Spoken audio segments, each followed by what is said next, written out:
To many people, socialism is just good, more fair, more equal than our ruthless system.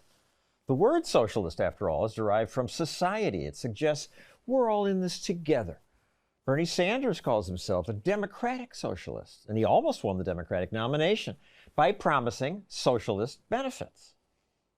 This campaign is about moving the United States toward universal health care. At this pro-Sanders event, his supporters carry red flags. Red, because that's the color of socialism and communism.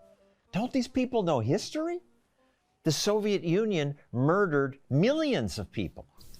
Well, that is one of America's most interesting and most independent journalists, John Stossel. He's really done it all, ABC, Fox Business, and incredibly, he will be one of our keynote guests in 2 days, Wednesday, November 17th, at a special town hall to talk about civil liberties and the crisis we're in.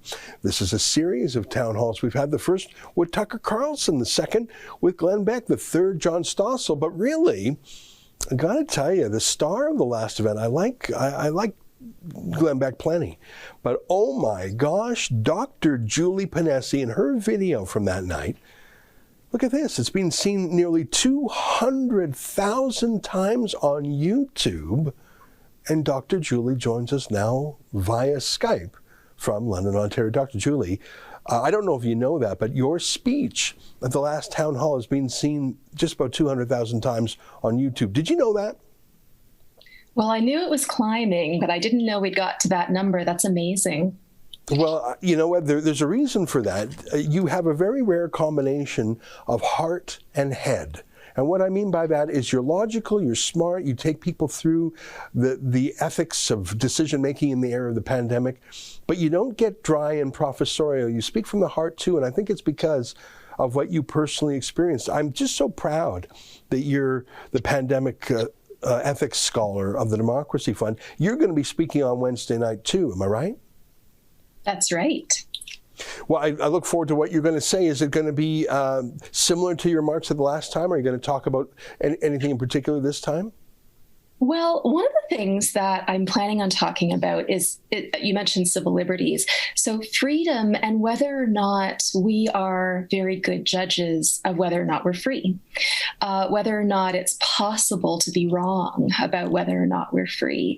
And so I plan to ask people in the audience how free they feel, because I think that's a really important question these days. And, you know, questions like, how can we know if we are free? What are some signs that our freedoms might be slipping? And then ultimately, to be a bit hopeful, to offer some hope, what can we do if we think that they're slipping away and we want to get some traction on what we've lost and what we're losing?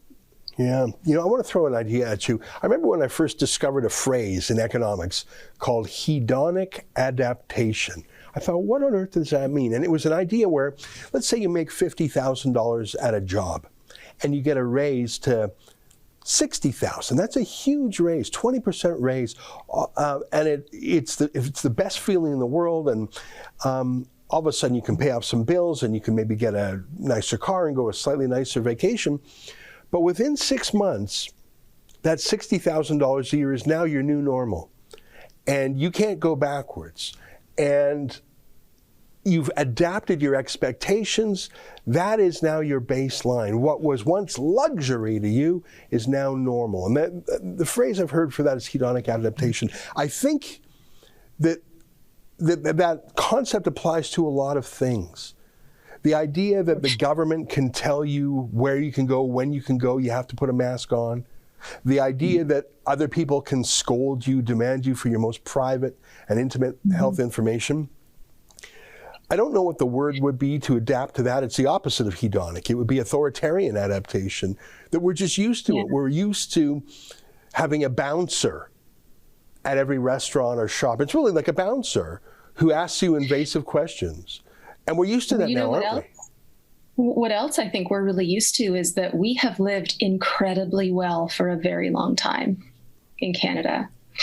And I'm not sure we have any sense of what it would feel like to lose many things that are incredibly important to us. And I don't mean material things. I don't even really mean relationships in our lives, but the things that make our lives possible from a democratic point of view, the very basic structures of society, what our relationship between ourselves as citizens and our government looks like, what our relationship with fellow citizens looks like.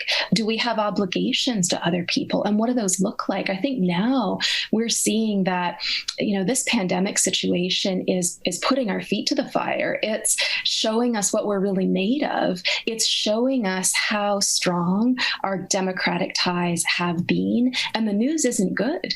We are not good at, our government is focusing hard on molding us to shame each other, hate each other, see the other as other, ostracize each other, and perhaps the worst of all, dismiss and ignore and cancel the other. Yeah. And we are exceeding at those things miraculously.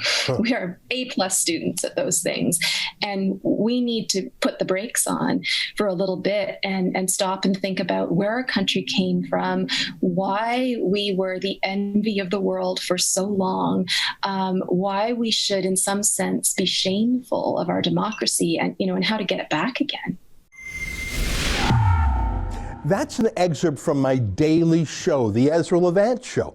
Every day I do a monologue on the news of the day, then I interview an interesting guest, and then I read my hate mail. You gotta subscribe. Go to rebelnews.com.